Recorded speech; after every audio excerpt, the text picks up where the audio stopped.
Jelas kadzab ini, bohong. Gak bisa seperti itu. Abu Jahal dan Abu Lahab dan orang-orang musyrik yang seagama dengan mereka senantiasa beriman pada Allah. Bang musyrik dikatakan beriman, gimana ini? Terus apa katanya? Ajibun wa gharib. Sungguh mengherankan dan aneh. Ayyakuna Abu Jahlin wa Abu Lahabin aktsara tauhidan lillah wa akhlasa imanan bihi minal muslimin alladzina tawassaluna bil awliya was salihin. Ternyata Abu Jahal dan Abu Lahab lebih mantap tauhidnya, lebih ikhlas, lebih bersih imannya daripada umat Islam yang bertawassul.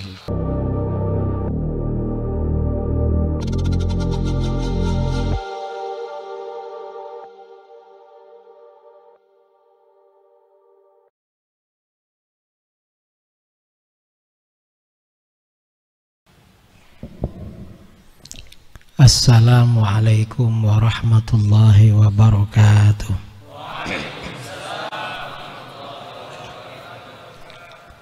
Bismillahirrahmanirrahim. Alhamdulillahi rabbil alamin. Lahul hamdu wa lahul fadlu wa lahul thana'ul hasan. Asyhadu an la ilaha illallah wahdahu la syarika lah. Wa asyhadu anna sayyidana Muhammadan abduhu wa rasuluh. Allahumma salli ala sayyidina Muhammadin tibbil qulubi wa dawaiha wa afiyatil abdani wa shifaiha wa nuril absari wa diyaiha wa qutil arwahi wa ghidhaiha wa ala alihi wa sahbihi wa barik wa sallim, amma ba'du. Para asatidz, para alim yang saya muliakan dan saya hormati, jajaran keluarga pengasuh Pondok Pesantren Al-Fatah Temboro yang saya muliakan, saya hormati, wabil khusus selaku panitia penyelenggara Gus Biki dan para peserta apa namanya ini, seminar ya, seminar Aswaja tentang pemikiran Syekh Ibnu Taimiyah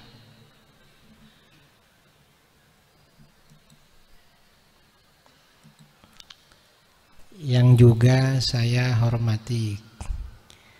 Pertama-tama saya mohon maaf yang sebesar-besarnya karena acara ini ditunda 2 kali.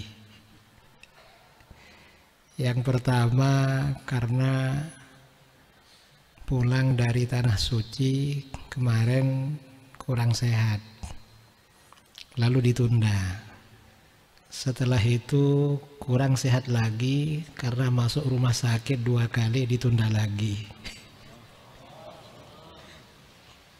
Dan kemarin hari Ahad saya coba-coba pergi menghadiri undangan ke Tegal, Jawa Tengah, dan belum menghubungi sama Gus Biki jadi apa enggak, karena saya nyoba saya ini kuat apa enggak acara ke Tegal.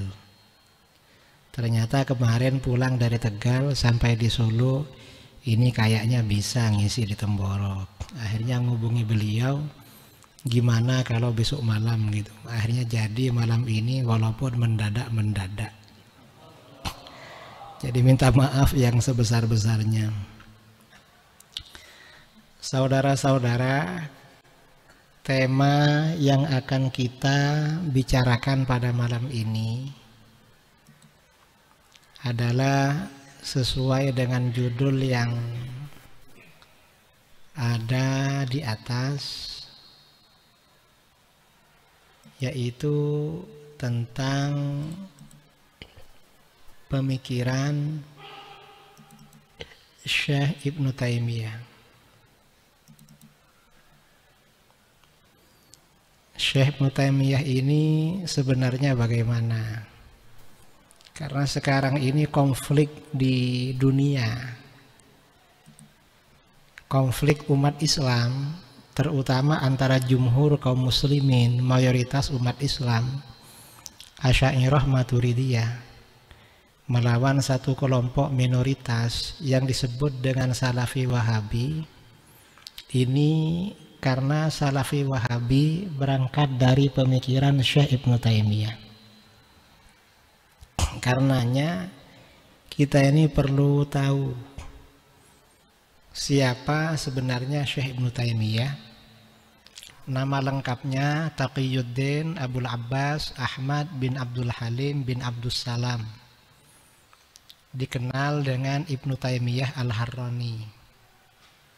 Kemudian mazhab fikihnya, beliau bermazhab Hambali, lahir di Harran. Harran ini mungkin Irak bagian utara ya, dekat Turki atau di daerah Turki sekarang, tahun 661 Hijriah atau 1263 Masehi. Wafat tahun 728 Hijriah atau 1328 Masehi di penjara. Meninggalnya di penjara karena pendapat-pendapatnya yang nyeleneh mewajibkan dia di penjara. Dan terbukti kalau pendapat Syekh Ibnu Taimiyah gak di penjara, dunia menjadi ribut seperti sekarang. Memang pendapat beliau harus masuk penjara, gak boleh dikeluarkan itu. Ini bukti keributan masa sekarang. Kemudian kita perlu mengetahui akidah mazhab Hambali di tengah mazahib arba'ah. Mazhab Hambali ini sebenarnya akidahnya bagaimana? Ini klasifikasi akidah mazahib arba'ah, mazhab 4. Pembagian ya, mazhab 4 di dalam akidah bagaimana? Ini diterangkan di dalam muqaddimah Tabyinu Kadzibil Muftari yang muqaddimahnya Syekh Muhammad Zahid Al-Kautsari. Gimana keterangannya? Innal Malikiyah wa Syafi'iyah kafah wa thulutsal Hanafiyah wa qismun minal Hanabilah ala madhabil Imam Abil Hasan Al-Asy'ari fil Mu'taqad min Ahdil Baqillani. Seluruh Malikiyah, Syafi'iyah, sepertiga Hanafiyah dan sebagian Hanabilah mengikuti madhab Al-Asy'ari sejak masa Al-Baqillani. Ini madhab 4. Kemudian wathulutsani minal Hanafiyah hum ala madhabil Imam Abi Mansur Al-Maturidi fil Mu'taqad. 2/3 Hanafiyah mengikuti madhab Maturidi. Jadi Hanafiyah ini pecah. Ada yang Asy'ariyah, ada yang Maturidiyah. Termasuk yang Asy'ariyah itu ulama India, ulama Lucknow seperti Syah Waliullah Ahmad bin Abdurrahim Ad-Dahlawi, itu madhabnya Asy'ari. Beliau bukan Maturidi, masuk yang sepertiga. Wa ba'dul Hanabilah kana min ahli tafwid wa tarakal khawd fi umuril mutasyabih. Sebagian Hanabilah termasuk ahli tafwid dan tidak membicarakan hal-hal mutasyabihat. Ini sebagian Hanabilah. Nah, kemudian ya, kita bicara tentang Hanabilah. Mayoritas Hanabilah dalam perjalanan waktu mengikuti Hasyawiyah Musyabbihah atau Mujassimah ya, dengan mazhab Salimiyah dan Karramiyah. Itu orang-orang Hanabilah. Hingga Sultan Az-Zahir Baibars mengangkat Qadhil Qudat, hakim agung dari mazhab arba'ah, mazhab 4. Akhirnya Hanabilah banyak berdiskusi dengan Ahlus Sunnah sehingga penyakit bid'ah mereka mulai hilang dan hampir tidak tersisa seorang Hasyawi di antara mereka. Seandainya kaum imigran Harran Setelah bencana Baghdad tidak singgah ke Syam. Imigran Harran ini pindahan dari Harran, keluarga Syekh Ibnu Taimiyah. Dari imigran Harran itulah lahir Ibnu Taimiyah yang berhasil mengembalikan Hanabilah menjadi Hasyawiyah lagi. Hanabilah itu sebenarnya abad ke-7 sudah mayoritas ke Asy'ariyah. Ada Ibnu Taimiyah dikembalikan lagi menjadi Hasyawiyah. Ini Asy'ariyah diikuti oleh mayoritas mazhab arba'ah. Syafi'iyah 100%, Malikiyah 100%, Hanafiyah sekitar 35%. Ini persentase ya. Kalau Hanafiyah ini Hanafiyah dan Hanabilah. Jadi Hanafiyah ini yang sepertiga Asy'ariyah, 2/3 Maturidiyah. Yang Hanabilah sebagian kecil Asy'ariyah, sebagian lagi ahli tafwid, mayoritas Hasyawiyah. Itu Hanabilah dari dulu, dan sama-sama punya kitab. Yang Asy'ariyah versi Hambali ada, versi ahli tafwid ada, versi Hasyawiyah ada, dan sama-sama mengaku mazhab Hambali, akidahnya Imam Ahmad bin Hambal. Sama-sama diklaim akidah Imam Ahmad bin Hambal. Nah, ini perpecahan di internal Hanabilah dalam akidah. Gimana perpecahannya? Ini berangkat dari posisi Imam Ahmad bin Hambal, pendiri mazhab Hambali. Qala al-Imam Abu Hafs bin Al-Hafidh Abu Hafs bin Syahin, rajulani shalihan mulia bi ashabin su, Ja'far bin Muhammad wa Ahmad bin Hanbal. Dua tokoh yang soleh reputasinya dirusak oleh para pengikut yang buruk, yaitu Imam Ja'far bin Muhammad As-Shadiq dan Imam Ahmad bin Hanbal. Siapa yang merusak? Imam Ja'far As-Shadiq ini yang merusak orang-orang Syiah. Orang-orang Syiah setiap punya pendapat nyeleneh, mereka bilang ini pendapatnya Imam Ja'far As-Shadiq. Padahal Imam Ja'far As-Shadiq bari'un min dzalik, terbebas dari pendapat itu. Bara'atadz-dzi'bi min dami waladi Ya'qub, seperti serigala terbebas dari darahnya putra Nabi Ya'qub, itu Nabi Yusuf. Yang kedua Imam Ahmad bin Hanbal.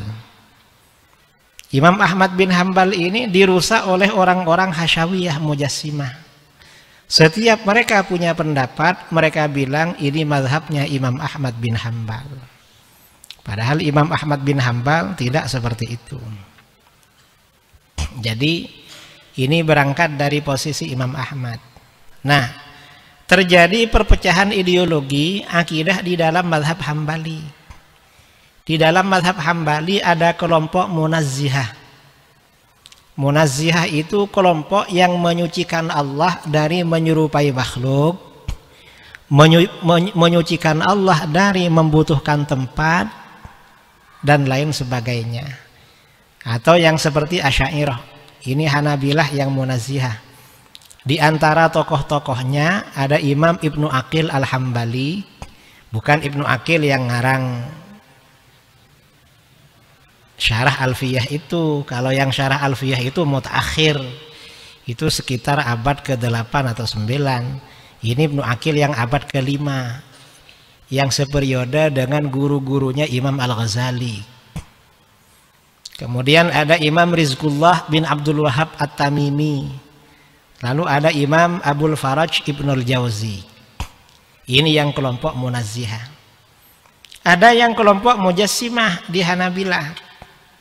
Siapa saja yang Mujassimah ini? Ada Al-Barbahari, ada Abu Ya'la Al-Farra Al-Hambali, kemudian ada Ibnu Battah.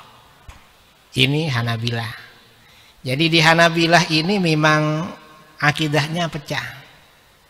Nah, kemudian dalam perpecahan ini terjadi tarik-menarik mazhab Hambali antara Mujassimah ya, yang disebut dengan Ghulatul Hanabilah, kelompok ekstrim mazhab Hambali, dengan munazzihah yang disebut dengan fudalaul Hanabilah, kelompok yang baik mazhab Hambali.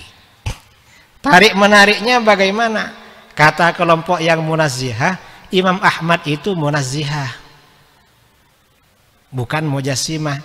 Tapi kata yang mujassimah, enggak, Imam Ahmad itu mujassimah, bukan munazzihah. Jadi Imam Ahmad ini terjadi tarik menarik di antara pengikutnya. Ini Imam Ahmad bin Hambal. Nah, ini ada perbedaan dan persamaan dua kubu mazhab Hambali. Perbedaannya apa? Perbedaannya ya, ada perbedaan dan persamaan.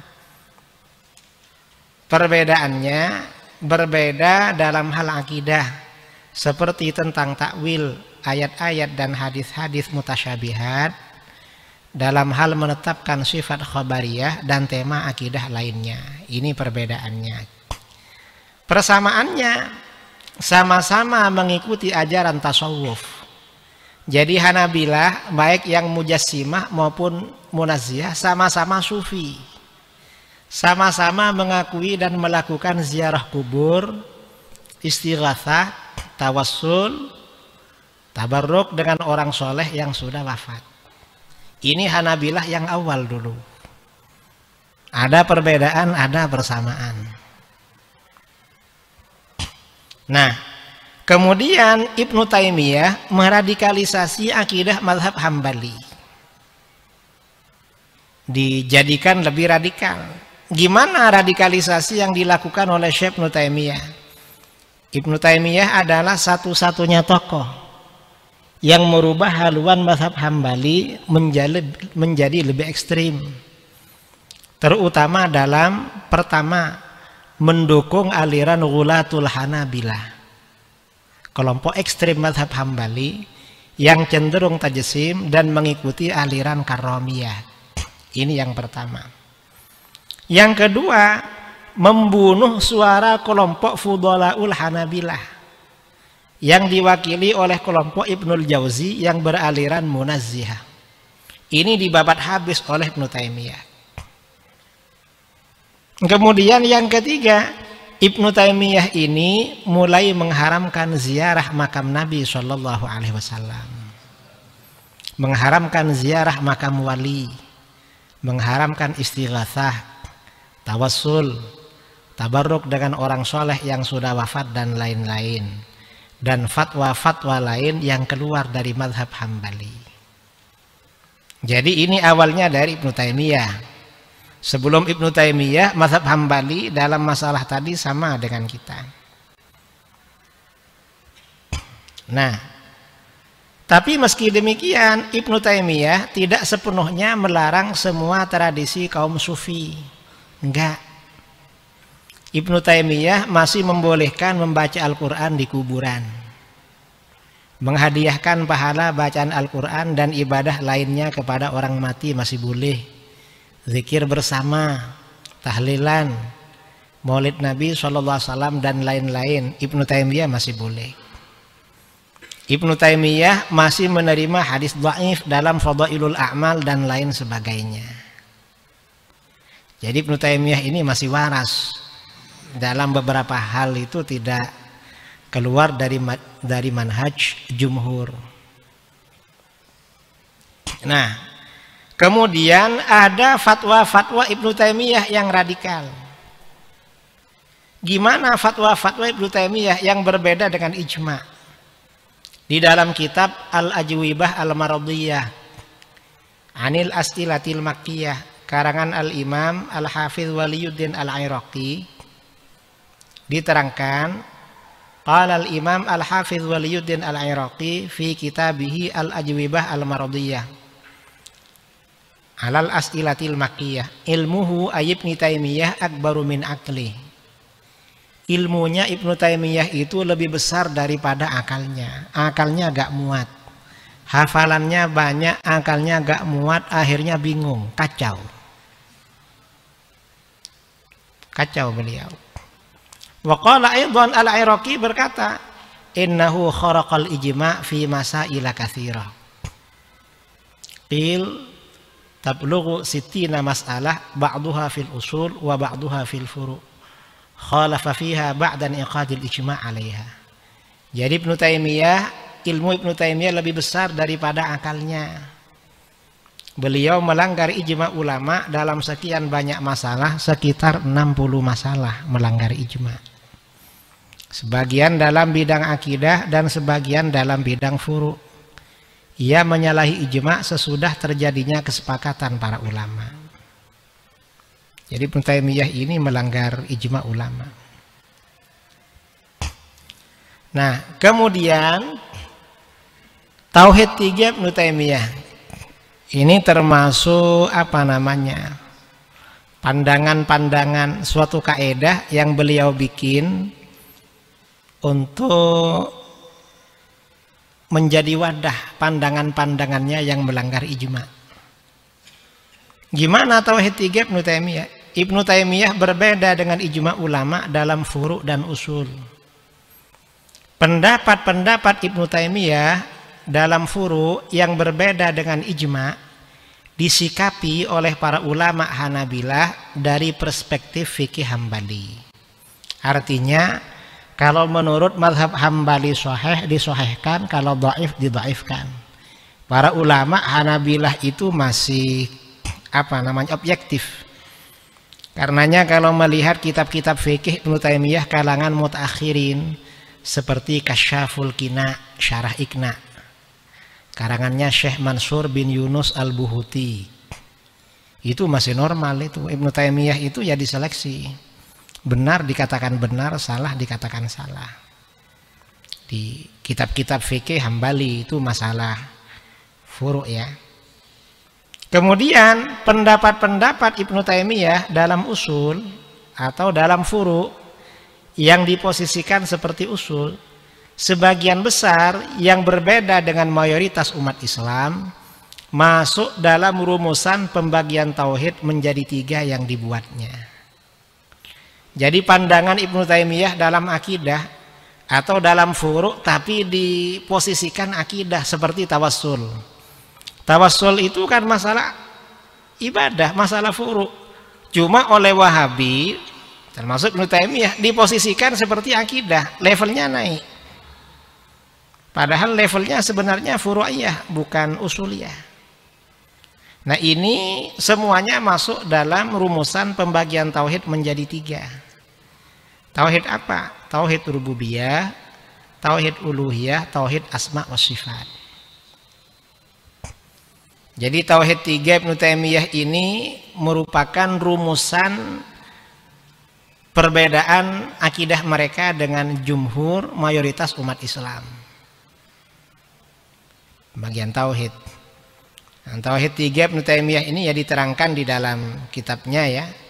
Ini Syarah Aqidah Wasithiyah karangan Syekh Ibnu Taimiyah, syarahnya Syekh Muhammad bin Shalih Al-Utsaimin. Aqsamut Tauhid, Al-Qismul Awal, Qismus Tsani, Qismus Tsalis. Jadi memang benar-benar ada di kitab mereka. Nah, tauhid rububiyah. Tauhid rububiyah ini apa? Pertama, tauhid rububiyah yaitu pengakuan bahwa yang menciptakan, memiliki dan mengatur langit, bumi serta seisinya adalah Allah saja. Apakah salah bahwa yang menciptakan, mengatur, memiliki alam jagat raya adalah Allah? Enggak salah, memang betul. Cuma konsep ini ditolak oleh para ulama.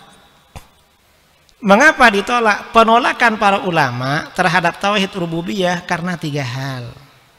Di antaranya apa? Pertama, menurut Ibnu Taimiyah, tauhid rububiyah ini telah diyakini oleh semua orang, baik orang-orang musyrik maupun orang-orang mukmin. Ini gak bener ini. Orang musyrik gak ngerti tauhid rububiyah. Wong yang gak percaya sama Tuhan, orang musyrik itu banyak, kok dibilang bertauhid? Ngawur Ibnu Taimiyah itu. Wahabi itu ngawur. Ini kesalahan yang pertama.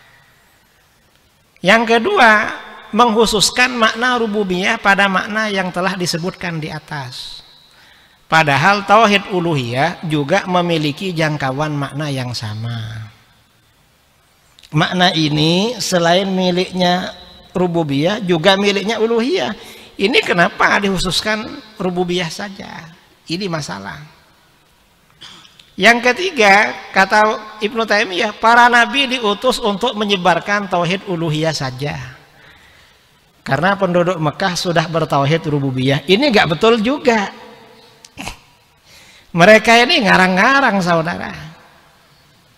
Makanya perlu ditolak itu. Ini penolakan terhadap tauhid rububiyah. Lalu tauhid uluhiyah. Kedua, tauhid uluhiyah yaitu pelaksanaan ibadah yang hanya ditujukan kepada Allah. Apakah salah? Enggak salah. Ibadah memang hanya kepada Allah. Enggak boleh ibadah kepada selain Allah. Cuma konsep ini mengapa ditolak? Penolakan para ulama terhadap konsep tauhid uluhiyah di atas karena 3 hal. Pertama, mengkhususkan makna uluhiyah pada makna yang disebutkan di atas. Padahal rububiyah juga memiliki jangkauan makna yang sama. Ini makna ini bukan khusus maknanya uluhiyah. Rububiyah juga punya makna seperti itu. Kenapa dikhusus-khususkan? Ini bermasalah.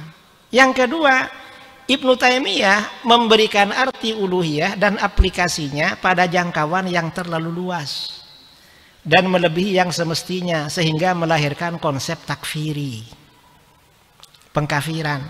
Hal-hal yang bukan ibadah dianggap ibadah, akhirnya orang dikafirkan. Seperti tawassul tabarruk, bertawassul dengan Nabi dianggap beribadah kepada Nabi. Salah itu. Itu bukan beribadah kepada Nabi, itu berwasilah namanya. Kalau diartikan beribadah, ya kafir, berarti orang bertawassul. Dan itu bahaya. Ini kesalahan yang kedua. Yang ketiga, Ibnu Taimiyah menegaskan bahwa para nabi diutus hanya untuk menyebarkan tauhid uluhiyah saja. Karena tauhid rububiyah telah diyakini oleh semua manusia. Ini enggak betul juga. Rububiyah dan uluhiyah itu sebenarnya sama saja. Kenapa dibeda-bedakan? Ini tauhid uluhiyah ya. Kemudian tauhid asma wa sifat. Apa tauhid asma wa sifat? Tauhid asma wa sifat yaitu menetapkan hakikat nama-nama dan sifat-sifat Allah yang terdapat dalam Al-Quran dan sunnah sesuai dengan arti literal, arti zahir yang telah dikenal di kalangan manusia. Seperti istawa diartikan duduk-duduk bersemayam di atas arasy. Wa makaru wa makarallah. Wa makarallah diartikan Allah maha penipu. Orang menipu ini kan lemah kan. Kalau para ulama kan takwil, ini anti takwil, ini bahaya ini. Diartikan secara zahir, secara literal. Ini karena alasannya tauhid asma wa sifat. Para ulama menolak. Penolakan para ulama terhadap konsep tauhid asma wa sifat ini karena 2 hal. Pertama, konsep tersebut berpotensi menolak tafwid dan takwil yang telah berlangsung sejak generasi salaf. Sejak masa salaf sudah ada takwil dan tafwid. Kalau pakai tauhid asma wa sifat, ulama salaf salah semua, sesat semua. Ini yang sesat mestinya, jangan ulama salaf. Ulama salaf gak sesat. Ini yang pertama. Yang kedua, konsep tersebut melahirkan konsep tajsim dan tashbih dalam akidah. Tajsim itu menjasmanikan Allah, menganggap Allah berupa benda jasmani. Tashbih menyerupakan Allah dengan makhluk. Ini bahaya konsep tauhid asma wa sifat. Nah, ini ya tauhid Ibnu Taimiyah. Nah, dalam pembagian tersebut Ibnu Taimiyah membatasi makna Rabb dan rububiyah terhadap sifat Tuhan sebagai zat pencipta, pemilik dan pengatur langit, bumi dan seisinya. Ini membahas masalah rububiyah tadi. Sedangkan makna ilah atau uluhiyah dibatasi pada sifat Tuhan sebagai zat yang berhak untuk disembah dan menjadi tujuan dalam beribadah. Jadi mengapa ada rububiyah, ada uluhiyah? Karena maknanya dibagi-bagi oleh Ibnu Taimiyah. Kalau rububiyah itu berarti sifat Tuhan sebagai zat pencipta, pemilik dan pengatur langit dan jagat raya. Kalau uluhiyah berarti sifat Tuhan sebagai zat yang berhak untuk disembah, menjadi tujuan dalam ibadah. Ini perbedaannya. Pertanyaannya, apakah pembagian tersebut dapat diterima? Tauhid Ibnu Taimiyah. Jelas menurut kita ya, pembagian tauhid menjadi 3 tadi serta pembatasan makna-maknanya tidak rasional, bertentangan dengan dalil-dalil Al-Quran, hadis dan pendapat seluruh ulama. Mengapa begitu? Dalam catatan kitab hadis dan sejarah, Nabi Shallallahu Alaihi Wasallam tidak pernah bersabda kepada seseorang yang baru masuk Islam bahwa tauhid ada 3 macam, nggak pernah. Atau bahwa beliau diutus hanya untuk menyebarkan tauhid uluhiyah saja, nggak pernah. Kemudian lagi ya, ayat-ayat Al-Quran, hadis-hadis dan pernyataan para ulama tidak ada yang membedakan antara makna Rabb rububiyah dan makna ilah atau uluhiyah. Justru ayat-ayat Al-Quran dan hadis-hadis Nabi Shallallahu Alaihi Wasallam mengisyaratkan adanya keterkaitan yang sangat erat atau talazum antara tauhid rububiyah dengan tauhid uluhiyah. Sama sebenarnya maknanya, gak ada beda. Ini mengapa dibeda-bedakan? Ini Al-Quran ya menolak Ibnu Taimiyah. Karena kata Ibnu Taimiyah, orang kafir itu bertauhid rububiyah, gak syirik rububiyah, mereka syiriknya uluhiyah saja. Coba kita lihat di dalam Al-Quran, wala ya'murukum an tattakhidul malaikata wan nabiyyina arbaba. Dan tidak wajar pula baginya menyuruhmu menjadikan malaikat dan para nabi sebagai arbab, Tuhan-Tuhan rububiyah.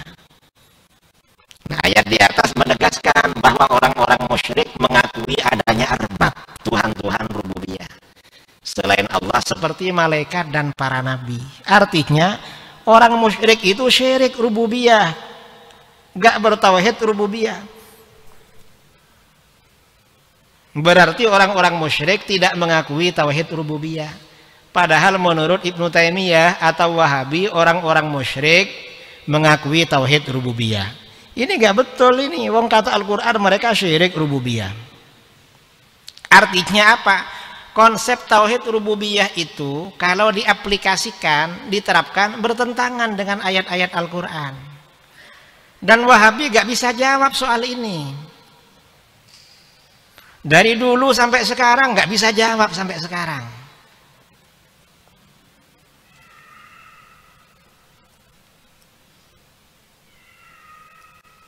Contoh lagi ya, Al-Quran menolak tauhid Ibnu Taimiyah. Di dalam Al-Quran, tallahi in kunna lafi dhalalim mubin idh nusawwikum birabbil alamin. Demi Allah, sungguh kita dahulu di dunia dalam kesesatan yang nyata, karena kita mempersamakan kamu dengan Tuhan Rabb semesta alam. Pakai Rabb. Ayat tersebut menceritakan tentang penyesalan orang-orang kafir di akhirat dan pengakuan mereka yang tidak mengakui tauhid rububiyah. Makanya mereka bilang idh nusawwikum birabbil alamin. Kami menyamakan kamu berhala-berhala, sesembahan-sesembahan, birabbil, dengan Tuhan semesta alam. Artinya apa? Orang musyrik itu ngaku kalau mereka syirik rububiyah berdasarkan ayat ini.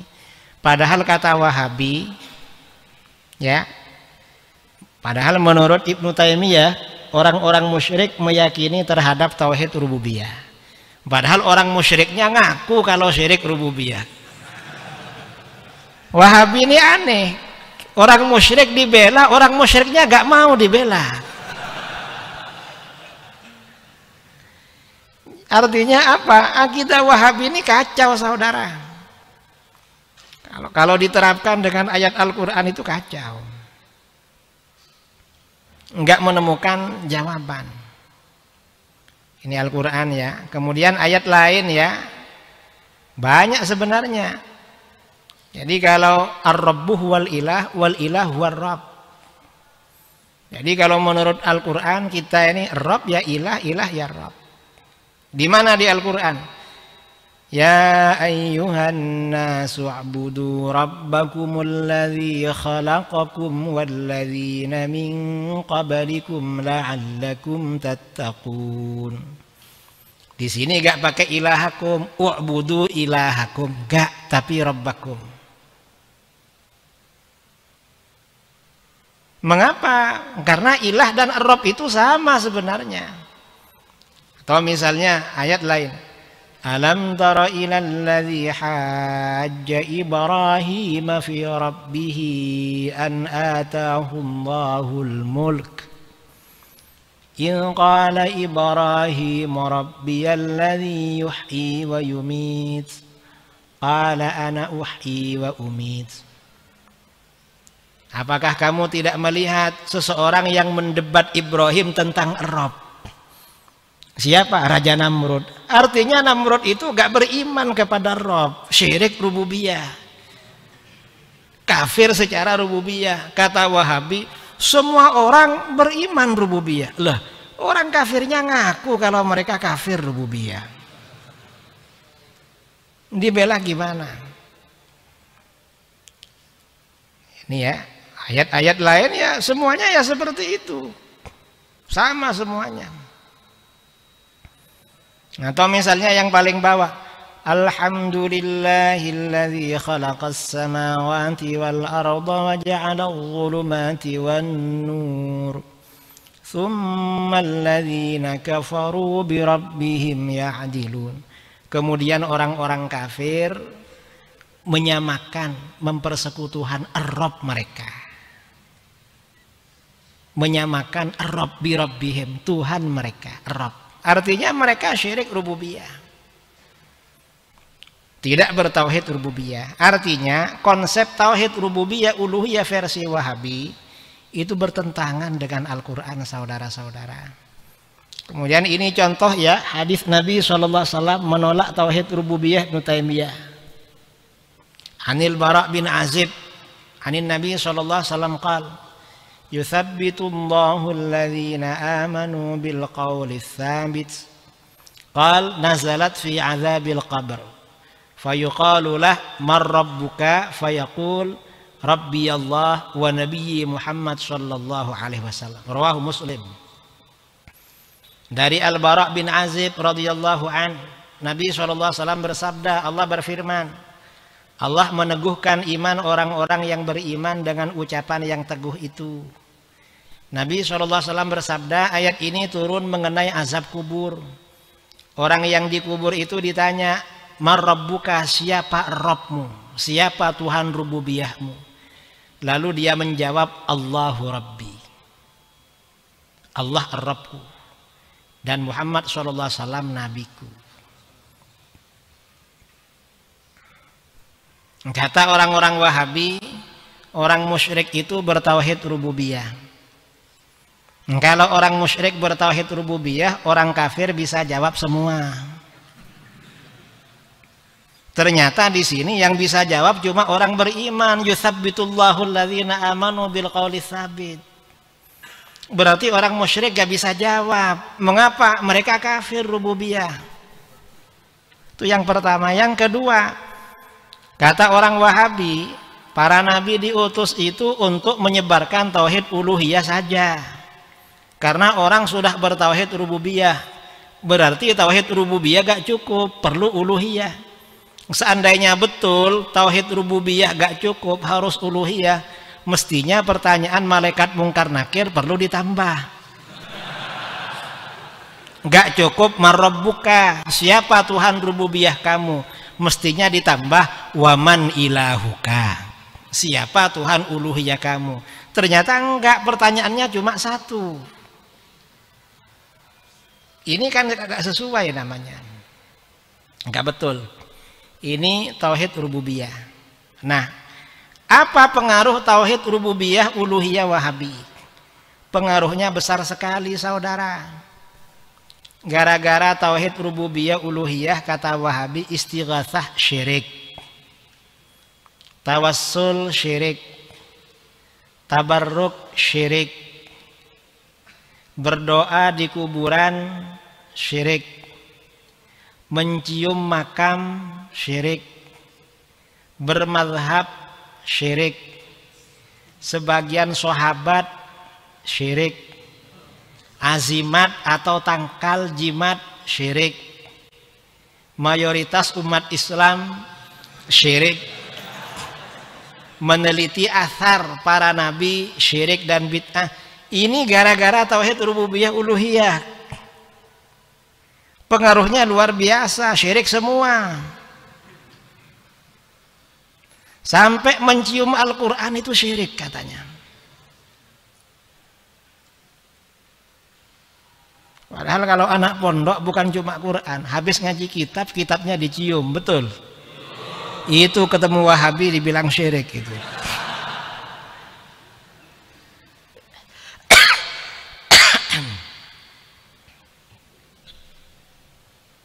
Ini ya pengaruh tauhid rububiyah uluhiyah.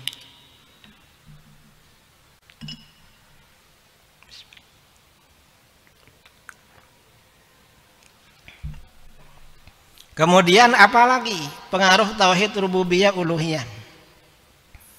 Jadi di antara pengaruh tauhid rububiyah uluhiyah, Abu Jahal dan Abu Lahab lebih bertauhid daripada umat Islam yang bertawassul.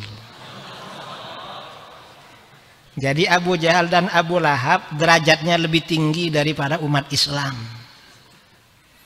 Di mana? Di kitab mereka. Mereka punya kitab berjudul Kaifa Nafhamut Tauhid, karangan Muhammad bin Ahmad Bashmil. Ini orang-orang Wahabi, ustadz-ustadz Wahabi biasanya membagi-bagi gratis kitab ini. Di dalam kitab ini ya, halaman 16 ada bab Tauhidu Abi Jahlin wa Abi Lahabin.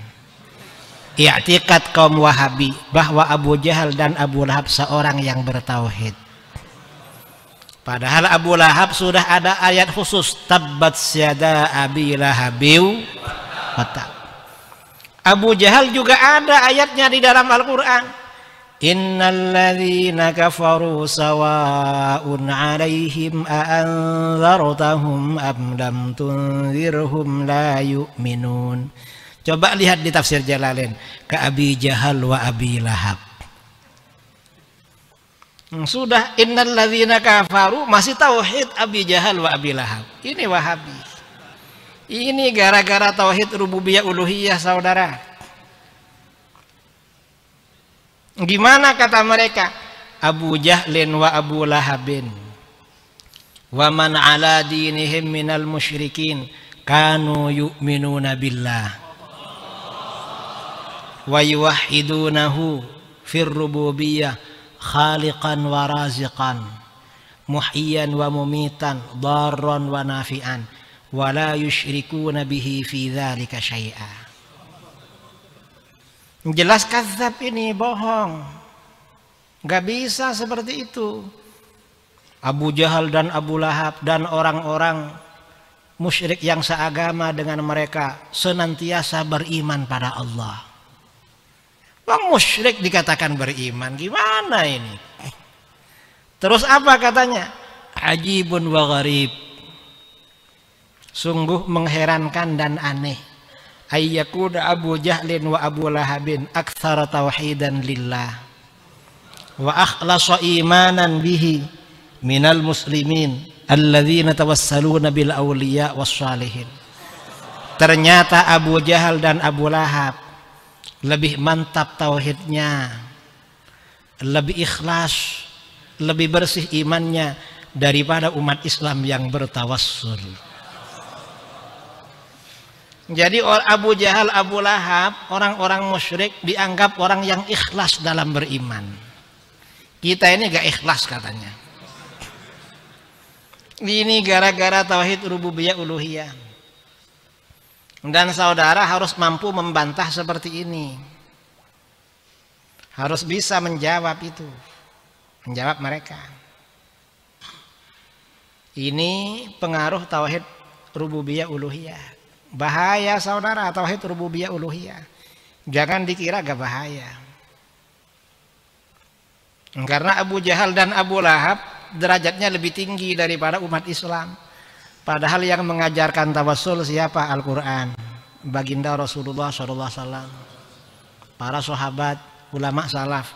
Kalah sama Abu Jahal derajatnya. Masa begitu? Ini Wahabi, bahaya Wahabi itu. Jadi Wahabi ini benar-benar bahaya, musuh Islam mereka. Karena mereka musuh para sahabat, musuh ulama salaf, musuh para aulia, musuh mayoritas umat Islam. Ini tujuan tauhid asma wa sifat. Apa tujuan tauhid asma wa sifat? Di dalam Al-Quran dan Sunnah terdapat nusus mutasyabihat berkaitan dengan zat Allah Subhanahu wa Ta'ala, seperti istawa dan lain sebagainya. Nah, mayoritas umat Islam sejak generasi salaf melakukan pendekatan tafwid dan takwil terhadap nusus mutasyabihat tersebut karena bertujuan tanzih. Tanzih itu menyucikan Allah dari menyerupai makhluk, menyucikan Allah dari memerlukan tempat dan lain sebagainya. Itu tanzih. Makanya ditakwil. Dan takwil itu sejak masa salaf.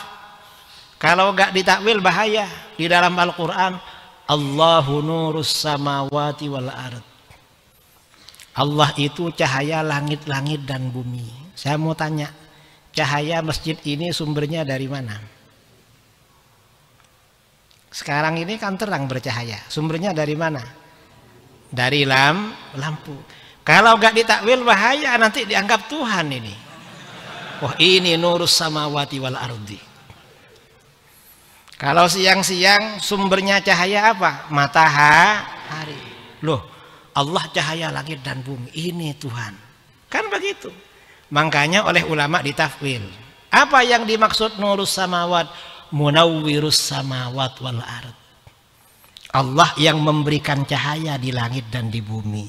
Bukan Allah cahaya langit dan di bumi kayak matahari begitu. Sebagian salaf melakukan takwil, Allahu hadi ahli samawat wal ard. Allah memberikan petunjuk pada penduduk langit dan bumi. Itu kan takwil itu. Kalau gak ditakwil bahaya. Lalu dibilang gak ada takwil kata Wahabi. Nah, Ibnu Taimiyah yang mengikuti aliran Mujassimah jelas menolak takwil dan mengartikan nusus tersebut secara literal, secara zahir. Ibnu Taimiyah menggagas tauhid asma wa sifat sebagai naungan ideologis untuk membenarkan pendapatnya yang anti takwil dan mengartikan nusus tersebut secara zahir. Dengan tauhid asma wa sifat, Ibnu Taimiyah juga menyesatkan mayoritas kaum muslimin. Nah, apa pengaruh tauhid asma wa sifat? Pengaruh tauhid asma wa sifat: satu, Allah bertempat di arasy dan berarah. Alasannya tauhid asma wa sifat. Dua, perkara baru menetap pada zat Allah. Tiga, kalam Allah dengan suara dan huruf. Empat, zat Allah berupa jisim atau jasmani. Dan orang-orang Wahabi terang-terangan sekarang di grup-grup WA. Kata mereka apa? Kalau Allah punya tangan, otomatis punya jari-jari katanya. Kalau punya jari-jari berarti ada lekuk-lekuknya. Sampai begitu. Padahal di Al-Quran dan hadis gak ada. Bahaya mereka. merusak akidah. Kalau Allah dibilang punya tangan seperti tangan makhluk, lalu di dalam hadis ada hadis wakilta yadaihi yamin, kedua iyat Tuhan itu sebelah kanan. Kira-kira kalau ada orang tangannya di sebelah kanan semua, kira-kira jelek apa ganteng? Jelek. Berarti kan Tuhan jelek kan menurut mereka. Ini kalau gak ada takwil bahaya. Ain itu kan ditakwil oleh para ulama kita. Kalau gak ditakwil bahaya. Wasna'il fulka bi a'yunina. A'yun itu berarti kalau tidak ditakwil kan beberapa mata. Kalau ada orang matanya 3, kira-kira cantik apa jelek? Jelek. Tuhan matanya lebih dari 3 kata Wahabi. Jelek kan? Kan gak mungkin Tuhan itu jelek. Karenanya bi'ayunina ini sejak ulama salaf ditakwil memang. Kalau gak takwil bahaya. Kemudian zat Allah bergerak dan berpindah. Ini gara-gara tauhid asma wa sifat. Karena sudah dianggap benda. Lalu apa kata mereka? Zat Allah terbatas, terhad. Allah duduk-duduk. Ini kata mereka, kata Wahabi ya. Zat Allah seperti seorang pemuda tidak berjenggot, tinggi kira-kira 30 meter.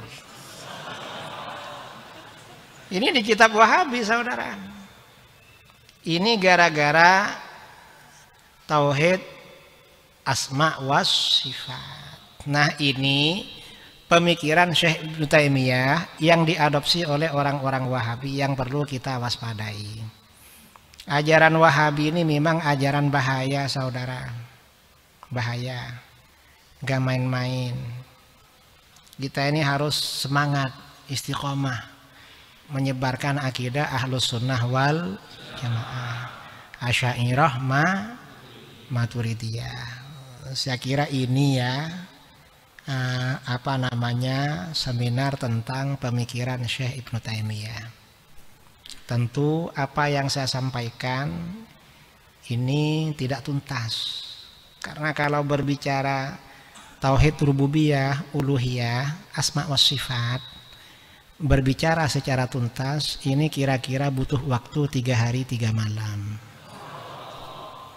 Kita ini cuma punya waktu 2 jam atau 1,5 jam. Setelah ini waktu saya kira ini yang perlu saya sampaikan. Selanjutnya sesi kedua tanya jawab. Yang pertama, takwil apakah bisa berubah dari salaf ke khalaf? Bisa saja berubah sesuai dengan perkembangan. Kadang-kadang sebagian ayat mutasyabihat di kalangan salaf itu tafwid, lalu kalangan khalaf baru ada takwil sebagian. Jadi bisa saja. Cuman yang perlu kita tahu bahwa takwil itu sudah berlangsung sejak pada masa salaf. Secara umum takwil itu sudah ada pada masa salaf. Itu yang pertama. Yang kedua, ayat-ayat mutasyabihat yang ada di dalam Al-Quran pada masa salaf rata-rata sudah ditakwil itu. Coba saudara baca misalnya tafsir Ibnu Jarir At-Tabari tentang ayat-ayat mutasyabihat.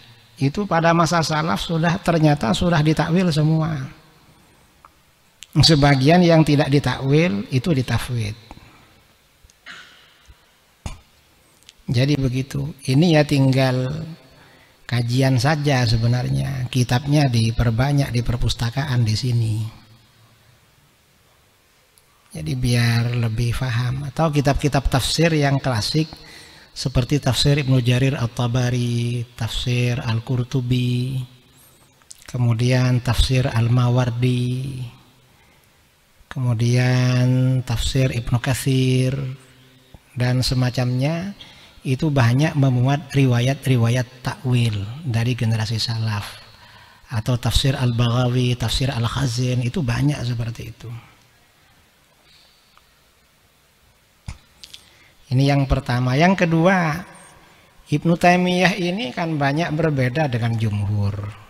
Apa ada pendapat-pendapatnya yang bisa diikuti? Ya ada, pendapat-pendapatnya yang enak diikuti itu ada. Ya enak aja sebenarnya. Contohnya apa? Di masyarakat pedesaan, orang Jawa atau orang Madura, dulu dan sampai sekarang ya, kalau orang nggak punya ayam, orang yang mau beli ayam nggak mampu, itu biasanya memelihara ayam tetangganya. Nanti kalau ayam ini bertelur lalu menetas anaknya 10, maka dibagi menjadi 2, 5-5. Ada begitu? Pernah tahu di masyarakat? Ada kan? Atau misalnya gak punya sapi, mau beli sapi gak punya uang, tetangganya yang beli sapi, dia yang merawat. Nanti kalau sapinya punya anak 2, dibagi menjadi 2. Ada begitu? Itu kalau menurut mazhab Syafi'i, mazhab yang lain gak sah. Yang membolehkan itu Syekh Ibnu Taimiyah. Saya pikir cocok ini dengan orang Jawa gitu. Kan gak apa-apa berarti.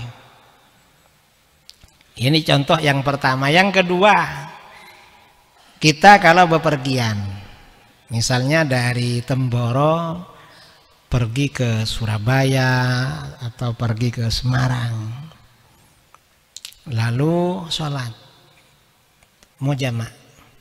Kalau menurut mazhab Syafi'i ya, menurut mazhab Syafi'i, orang mau jamak, kalau jamak takdim itu kan harus diniati di dalam sholat yang pertama.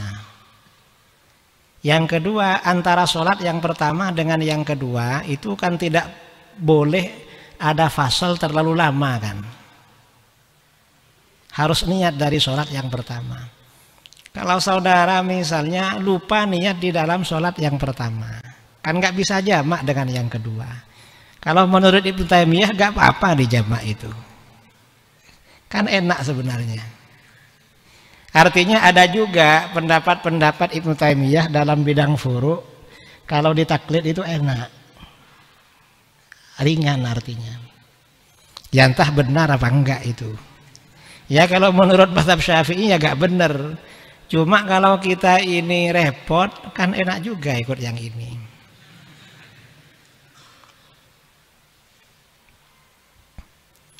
Ini contoh ya, artinya ya ada lah.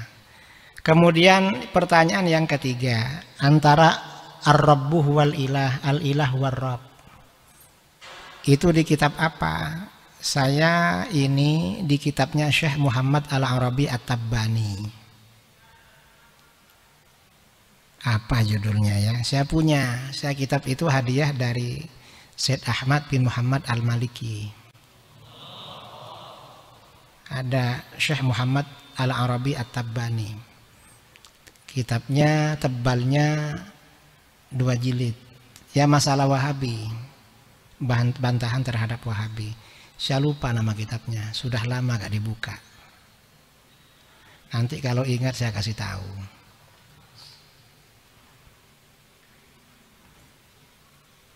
Yang keempat, apakah Wahabi itu orang Islam? Ya menurut kita Islam, cuma Islam yang tersesat gitu.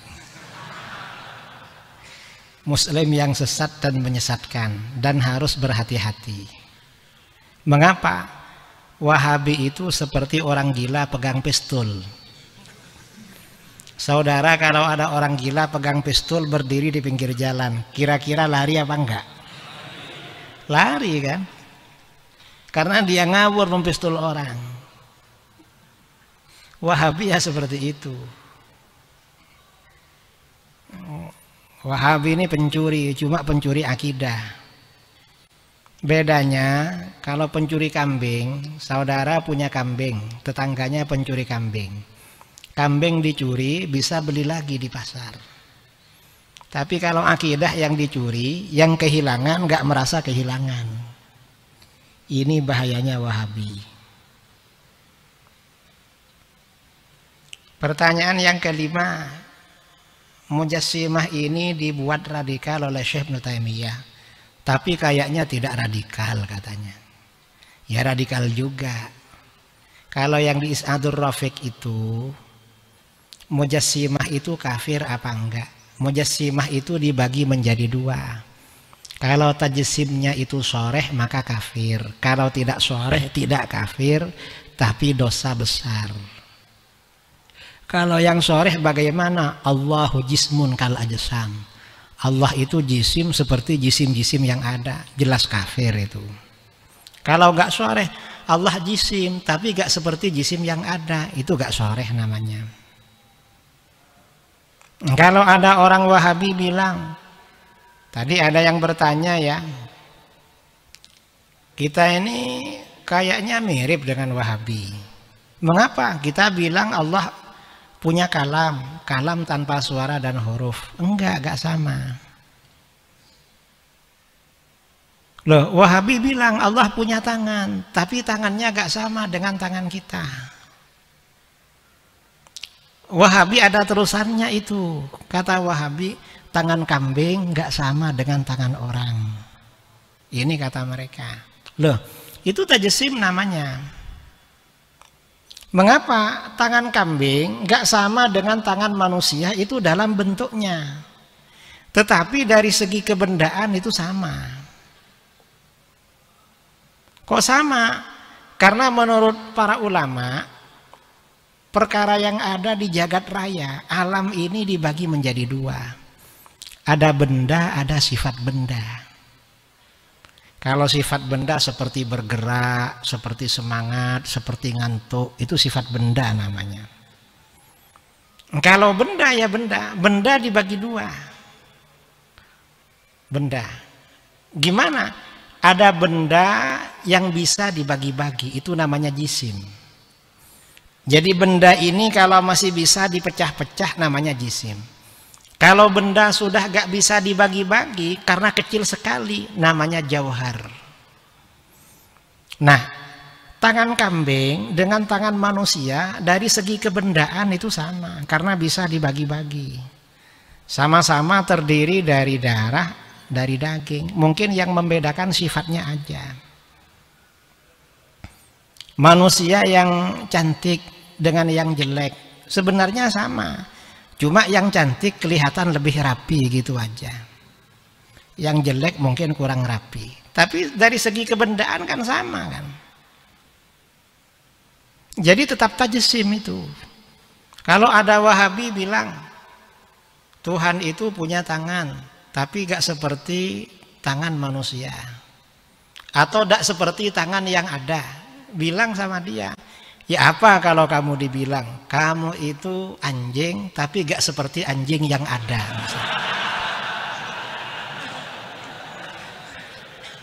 Kan memaki-maki sebenarnya itu. Kamu anjing, loh kok kamu enggak, kamu anjing yang manis misalnya. Kan sama sebenarnya, tajsim juga itu. Cuma gak secara langsung. Makanya oleh para ulama benda itu dibagi-bagi, kemudian benda dibagi lagi. Ada benda padat, kemudian ada benda yang halus. Kalau yang halus seperti sinar, seperti angin, nggak bisa ditangkap, tuh halus namanya. Kalau benda padat itu benda yang bisa disentuh, ditangkap, itu benda padat namanya. Dari segi kebendaan, semua benda yang ada ini sama. Kemudian pertanyaan berikutnya, apakah Wahabi termasuk ahli bid'ah? Wahabi termasuk ahli bid'ah la raiba fih, tidak ada keraguan-raguan kalau mereka ahli bid'ah. Di dalam kitab fikih, bermakmum kepada ahli bid'ah hukumnya makruh. Apakah Wahabi masuk? Wahabi masuk bagian depan sendiri,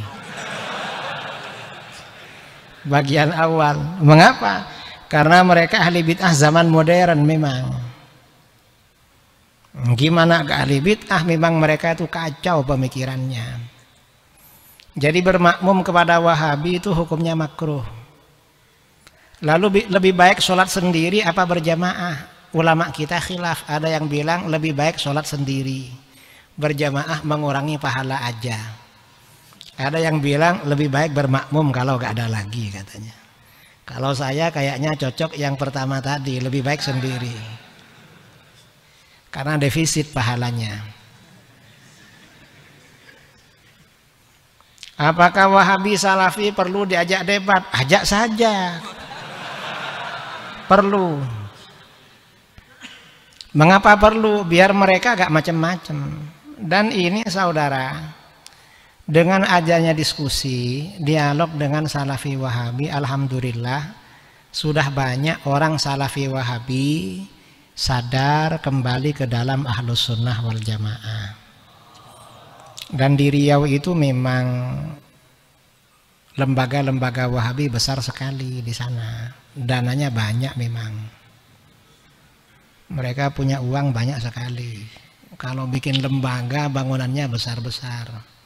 Kalau yang bangunannya nggak selesai-selesai biasanya alumni pondok-pondok Temboro biasanya. Di luar Jawa itu ya. Karena saya di luar Jawa sering masuk-masuk pondok-pondok alumni Temboro. Kalah sama Wahabi memang. Mengapa mereka berkembang? Ya memang ahli bid'ah di akhir zaman memang berkembang karena banyak dananya. Kalau kita ini cari dana minta sumbangan malu-malu, kalau mereka terang-terangan. Karenanya ilmu akidah Ahlus Sunnah wal Jamaah ini perlu diperdalam. Dan nanti setelah pulang ya kita hadapi mereka. Dan alhamdulillah dengan banyaknya para asatid yang berdakwah mengajak ke dalam aswaja, masjid-masjid di kota di Riau di Pekanbaru itu sudah banyak yang kembali ke Ahlus Sunnah wal Jamaah. Dan sebagian Ustadz Wahabi sudah kembali kepada aswaja. Yang belum kembali yang nakal-nakal aja itu.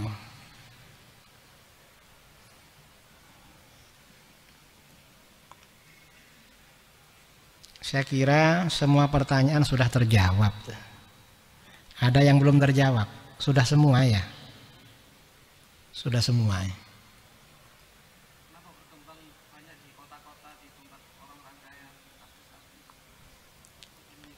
Jadi Wahabi ini memang sasaran utamanya daerah perkotaan, terutama daerah-daerah yang perekonomiannya basah.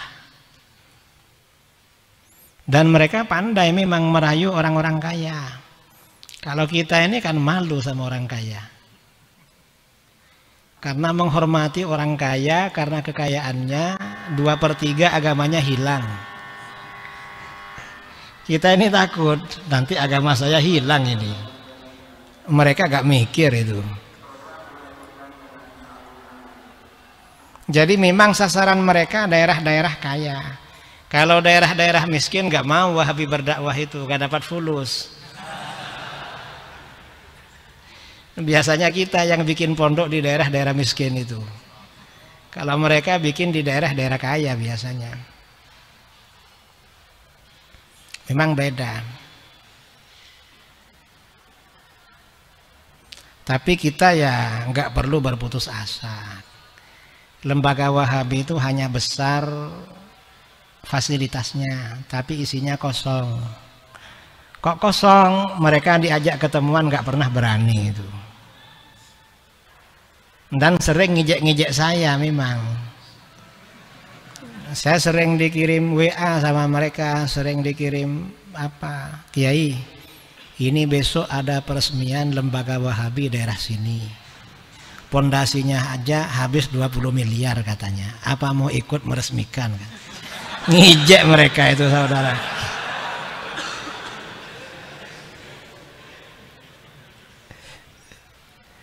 Ya gak apa-apa lah.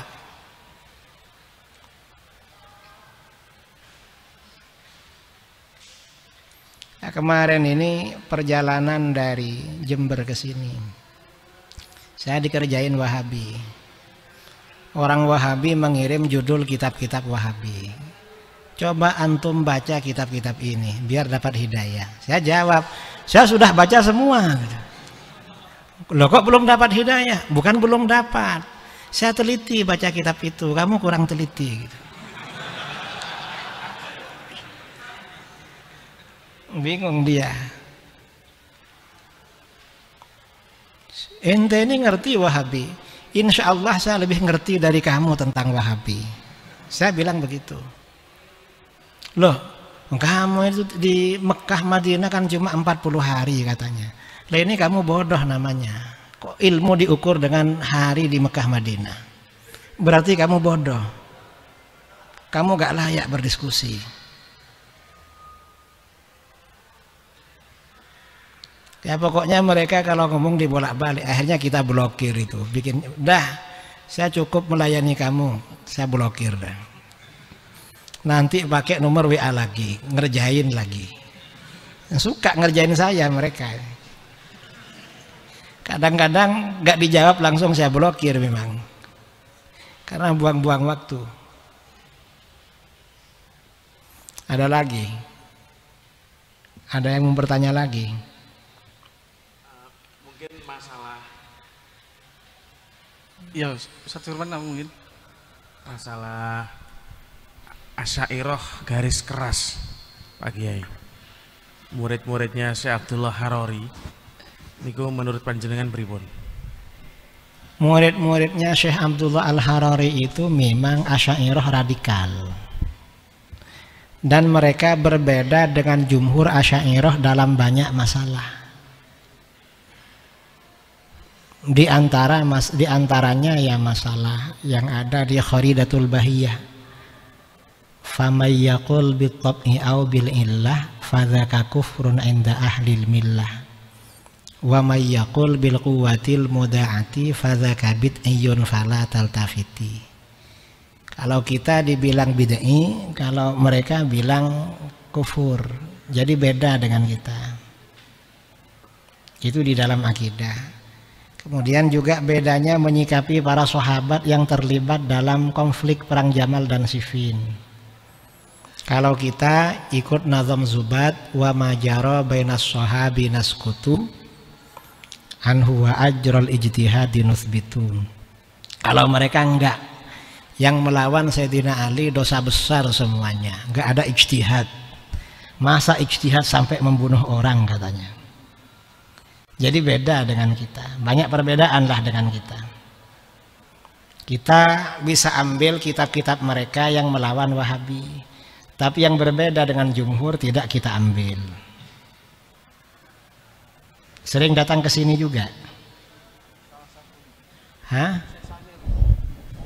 Syekh Samir, Syekh Fadi ya, Syekh Samir. Kan banyak masyayikhnya yang sering keliling di Indonesia. Ya diambil yang sama, yang nggak sama jangan diambil gitu aja. Biar kita agak ribut sesama pondok-pondok di Indonesia. Ada lagi, terakhir. Ada lagi.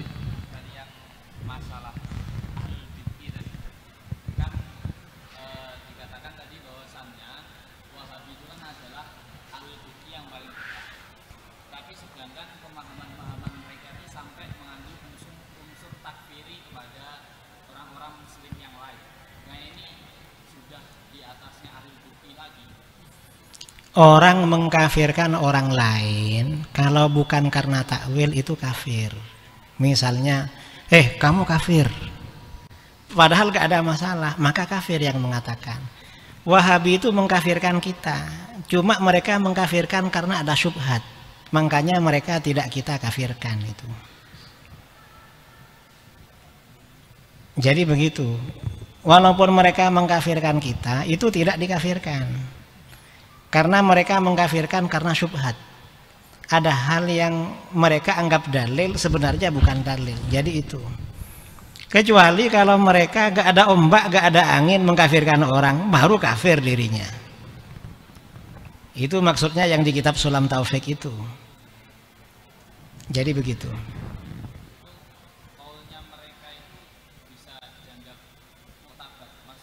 Loh, nggak muktabar, wong mengkafirkan orang kok muktabar gimana?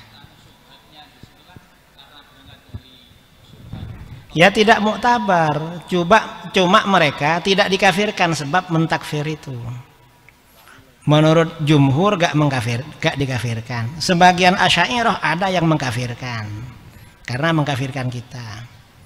Cuma yang muktamad menurut Imam Nawawi tidak ditakfir.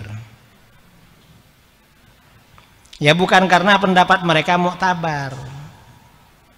Ya cuman ya mereka tidak kita kafirkan itu. Karena memang akidah ya, konsep umum di dalam Ahlus Sunnah itu seperti dikatakan Imam Asy'ari atau di dalam Jam'ul Jawami, la nukaffiru ahadan min ahlil qiblah bi dzambin irtakabahu ma lam yastahillahu.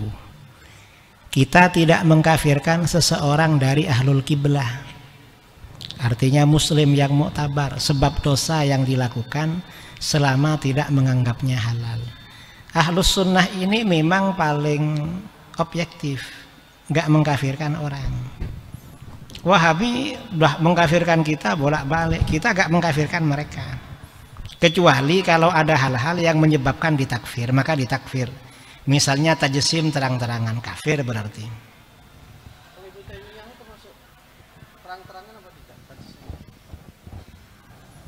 Ibnu Taimiyah ini kalau ulama-ulama kita yang banyak tidak mengkafirkan, yang mengkafirkan ada juga itu. Cuma kalau ulama-ulama kita gak mengkafirkan memang. Mungkin karena tidak terang-terangan.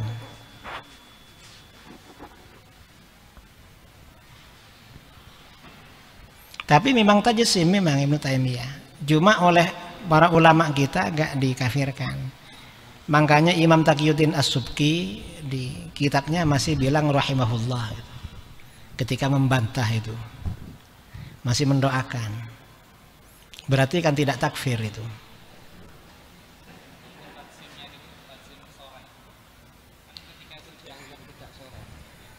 Ya mungkin dianggap tidak sore. Wallahu a'lam, saya kira itu ya. Nggih, cekap nggih. Ya, alhamdulillah kita telah banyak mendengar ilmu yang luar biasa istimewa dari pemateri kita Al-Mukarram Al-Muhtaram Kiai Muhammad Idris Ramli. Semoga Allah balas sebaik-baiknya, semoga Allah beliau panjangkan umurnya, Allah jaga kesehatan beliau sehingga memberikan manfaat kepada kita dan kepada umat seluruh alam. Ya, insyaallah alhamdulillah ini sesi kedua telah selesai. Kami perwakilan dari panitia mengucapkan banyak mohon maaf sebesar-besarnya kepada Bapak Kiai Idris Ramli. Mungkin banyak 1, 2, 3, 4 kekurangan-kekurangan kita atau salah kata, salah tata yang tidak mengenakkan dalam hati panjenengan. Tapi sebelumnya kita mau ngasih sedikit cenderamatan nih Pak Yai. Mungkin pertama kali yang difoto dulu dari panitia.